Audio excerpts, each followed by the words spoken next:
Mercredi 4 février, l'ICH Business Club, présidé par Jean-Pierre Juil, a organisé la visite de Challenger à Guyancourt. L'ensemble accueille Elan, une filiale du groupe Bouygues Construction. Il a été construit en 1988 à l'initiative du président du groupe, Martin Bouygues. Pour ses 20 ans en 2008, l'ensemble, qui se veut vitrine des savoir-faire de la société, a bénéficié d'une rénovation énergétique de grande ampleur pour cet anniversaire symbolique. 150 millions d'euros ont été engagés pour transformer l'ensemble en bâtiment autosuffisant en énergie. La rénovation a également profité aux 3200 collaborateurs du groupe avec des espaces de travail repensés. Gilles Salkov, bonjour. Vous êtes le directeur général d'Elan. Nous sommes dans le siège social de Bouygues Construction. Il a été construit en 88. Nous sommes ici après sa rénovation qui s'est achevée en juillet 2014, si je ne me trompe pas. Est-ce que vous pouvez me rappeler un petit peu la genèse de ce projet ? Alors, en 2008, Challenger a eu 20 ans. Hormis le caractère un peu symbolique de cet anniversaire, il était de toute façon nécessaire de réfléchir à une rénovation relativement substantielle d'un certain nombre de ses équipements. Et finalement, la volonté du groupe et de son président, Martin Bouygues, a été d'engager cette rénovation dans une ambition extrêmement affirmée de rénovation durable.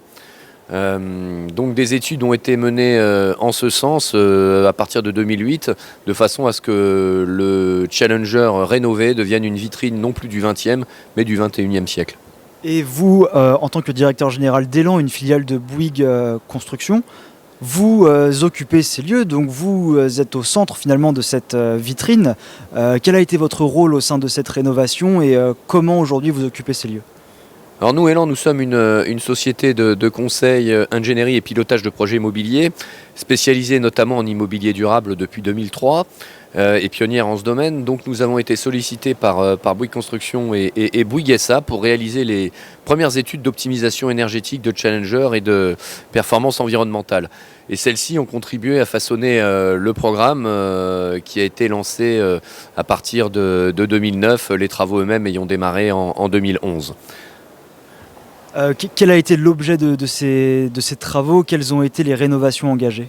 L'ambition qui a présidé à la programmation puis aux études et à la réalisation de cette rénovation a été l'ambition maximale qu'il était possible d'atteindre en matière de performance environnementale et énergétique. Ce projet ayant duré 6 ou 7 ans entre ces études et ces réalisations, cette période a été marquée par une poursuite des progrès soit de la technologie et du coup nos ambitions ont également augmenté au fil du déroulé du projet. Donc ce qui fait que notamment en matière de performance énergétique, nous arrivons à une rénovation qui atteint l'énergie positive sur le périmètre conventionnel, ce qui n'était pas forcément le cas au départ. Est-ce que le montant de l'investissement a été à la hauteur de vos espérances ? Est-ce que le fait de rénover énergétiquement ce bâtiment est pérenne économiquement sur le temps ? Donc il faut, en matière de performance économique, on ne peut pas simplement regarder, le rendement direct des investissements par rapport aux économies réalisées. La performance d'un bâtiment participe à sa création de valeur et un bâtiment performant vaut plus qu'un bâtiment qui l'est moins. Et je ne parle même pas du bénéfice, lié aux bénéfices perçus par les usagers. Donc on en retrouve sur la performance de ceux-ci forcément un bénéfice également pour le groupe, et de même qu'en termes d'image à l'extérieur du groupe. Effectivement, il y a eu également des améliorations qui ont été portées pour les collaborateurs, donc ils sont au nombre de 3200. Comment ça se ressent pour eux ?